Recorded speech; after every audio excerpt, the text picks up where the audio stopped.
Сәлем достар, сіздермен бірге кино айтушы. Мен бүгін сіздерге фантастика, триллер жанрындағы 2015 жылы шыққан «Он никогда не умирал» фильмінің қысқаша сюжетін айтып беретін боламын.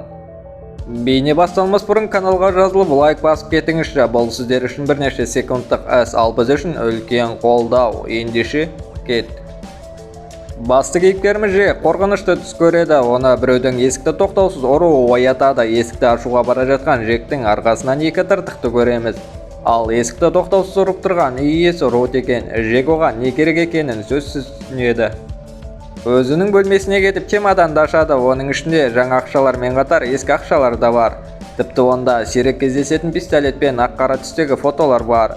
Осылай Рутқа ақшасын беріп, одан бүгін қандай күн өзі деп сұрайды. Джектің сыртқа шықпағанына біраз болған секілді. Міндетінен құтылған Джек киімін киіп шіркеуге жол тартады, бинго ойнау үшін. Бірнеше минуттан кейін шіркеуден шығып қиылысқа жол тартады. Онда жергілікті ауруханада жас маман болып істейтін Джереми Янгты кездестіреді. Джек әлгі жігітке ақша беріп, оның көлігінен қандай да бір түйіншек алады. Осыдан кейін келесісін қашан алып кететін жайлы келісуде. Үйіне келіп, оны тоңазытқышқа салып қояды. Тағы да біреулер есікті ұрып тұр. Барып ашса, жас қыз тұр екен. Қызығы, әлгі қыз бірнеше сәт қарап тұрып жүгіріп кетіп қалады. Енді жатайын деп жатқан Джекті тағы да есіктің тарсылы мазалайды. Бұл жолы екі бандит Стив пен Қортық. Олар бізге Джереми керек деп, ал сен бізге оны табуға көмектесесің деп даңдайси бастайды.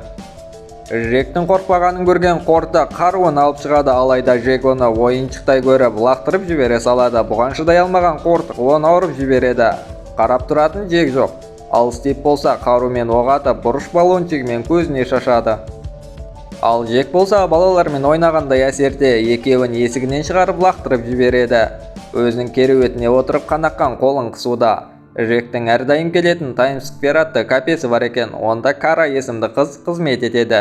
Қызығы, бұл қыз Джекті ұнатады екен. Осылай Кара Джектің қасына келіп, одан жарақат алған қолымен көгерген беті жайында сұрауда. Ыңғайсыз түрде еркекті кездесуге шақыруға тырысуда. Алайда Джек кешке әдеттегіндей ұйықтайтын боламын деп жауап береді. Джекке қыз қатты ұнай бермейтін секілді. Ал кафеден қайтқан Джекке кешке таман Жулианс хабарласады. Олар бұрын бірге болғандарына қарамастан қазір бір-бірін аса жақтыра бермейтін секілді. Ол Джекке олардың ортақ қызы Андреаның үйге келгенін айтады. Бұл жаңалық Джекті қатты таңғалдырады. Осылай Жиллиан қыздарының қазір барда ішіп отырғандықтан оны үйге келіп тасташы деп өтініш жасайды. Джек өзінің қызы болғандықтан келіседі, бірақ телефонды қояр алдында енді маған хабарласушы болма дейді. Осылай барға кірген Джек қызының жоқ екенін көреді. Бармен оған Андреаның бірнеше минут алдын Тим атты еркекпен кетіп қалғанын айтады. Джек болса телефон кітапшасынан Тимнің мекен жайын тауып алып, оның үйіне келеді. Сөйтсе Тим 35 жасар үлкен еркек екен. Тим қыздың масайраған сәтін пайдаланып кетпекші ойы бар секілді. Джек қызды шақырту үшін Тиммен жоғарғы тонмен сөйлесуге тура келеді. Қызында барлығы жақсы екенін көрген Джек оны алып үйіне қайтпақшы. Алайда Андреа әкесін кафеге шақырып сөйлесейікші деп өтініш жасайды. Сөйтсе олар Таймс Сквер кафесіне барыпты. Оларға Кара қызмет етуде. Қызының Карамен сөйлесіп жатқанын пайдаланып, Джек қызының арқасында өзінікіндей тыртық бар ма екенін көруге тырысуда. Ал қызы болса әкесіне сенде бірнеше күн тұра тұрайыншы деп өтініш жасайды. Келіскісі келмеген Джек амалсыздан оның өтінішін қабылдайды. Келесі күні ұйқысынан оянған Джек жарасын танып қойған бинтті алады. Жарасы жазылып кетіпті. Сосын кафеге келіп шайге тапсырыс береді. Оның артында қайдан пайда болғаны белгісіз бас киіммен бір шал отыр. Әлгі кісі тесіліп қарап отырғандықтан Джек өзінің ыңғайсыз сезініп, тіпті тапсырысын күтпей кетіп қалады. Қызығы, Джек кеткесін әлгі шал да жоғалып кетеді. Ал Джек болса Джеремиге келе жатыр. Ол жерде қалай әлгі Қортық пен Стивтің оны көлікке тығып кетіп бара жатқанын көреді. Дереу қаттасушының көлігін тартып алып, әлгілердің артына түседі. Осылай ол бандиттер Джеремиді қинап жатқан ғимаратқа келеді. Әлгі оқиғадан сабақ алмаған Стив Джектің алдында балтамен шығады. Джек Стивті қарсылас көрмей, оның бір көзін қысып тастайды. Сосын Қортыққа енді сенің кезегің деп оны да ұйықтатады. Осылай Джеремиді босатып, оны жедел жәрдем көрсету қызметінің көлігіне тастап кетеді. Оның көлігінен түйіншекті алып, әдеттегінде оны тоңазытқышқа салып ұйықтауға жатады. Ұйқыдан оянған Джек қызын алып шіркеуге жол тартады. Құдайға табыну үшін емес, әрине, әдеттегінде ұтыс ойыны бинго ойнау үшін.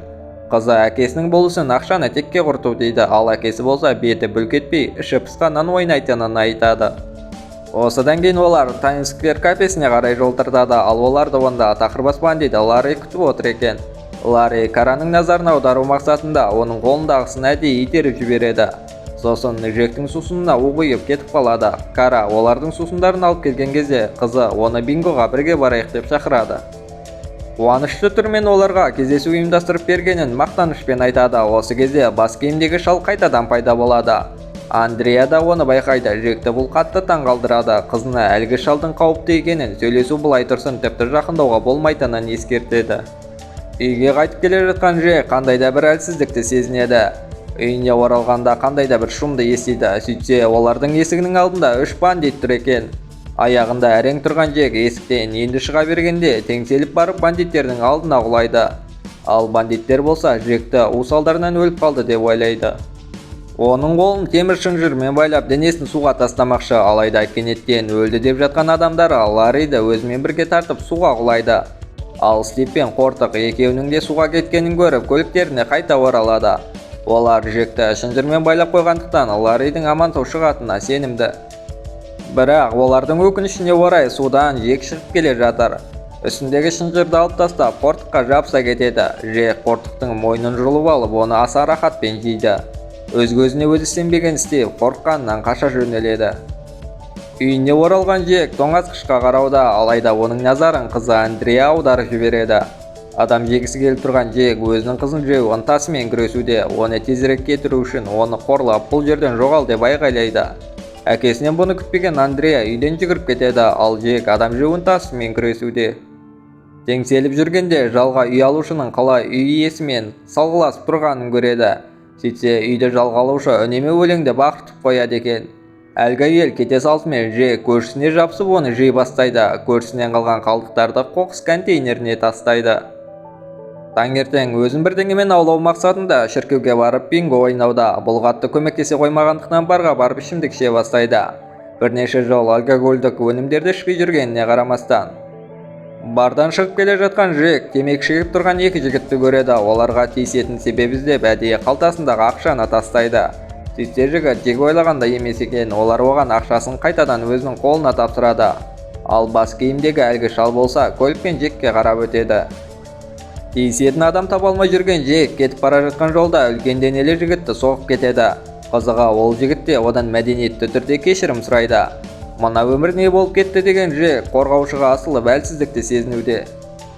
Қасынан 3 жігіт өтіп бара жатқанда жүрегі айни бастайды. Бұл көріністен өздерін нашар сезінген әлгі жігіттер оған қару мен қоқаң-лоққы көрсетіп, қолыңда не бар, соның бәрін бер дейді. Джек екеуінің жасөспірім екенін, ал үлкеннің қолындағы қаруы бар екенін көреді. Осыдан кейін үйге оралған Джек денесіндегі оқты асқана пышағымен шығарып алуға тырысуда. Маған қандай да бір хаттар келген шығар деп автожауап бергішті тыңдай бастайды. Ал онда француз акцентімен біреу Жилианды өлтіріп, қызың Андреаны ұрлап кеттім дейді. Егер түн жарымында мен айтқан мекенжайға келмейтін болсаң, қызыңнан айырыласың деп қоқаң-лоққы көрсетеді. Кафеге оралған Джек Караның бұрынғы жігітінің мазалап жатқанын көреді. Караға көмектесейін деп шыққан кезде оның Тим екенін көреді. Оның қызы Андреаны пайдаланып кетпекші болған Тим. Қасында куәгер тұрғанда ол Тимді жеп қоя алмайды, сондықтан Джек ғана олардың араларында тұр. Тимнің қанша ұрғанына қарамастан Джек ешқандай әсер бермейді.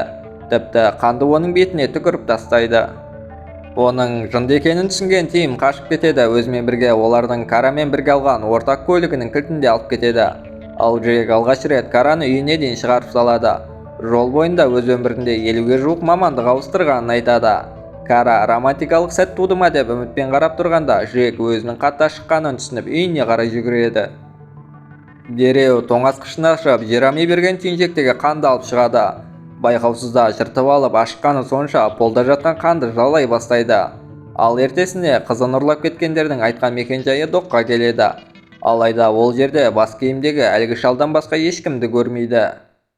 Сосын Джек қаладағы ең мықты мафиоз Томға келеді, бірақ күзетші оны өлтіріп кеткенін, ал енді оның орнына қазір баласы Алекс екенін айтады.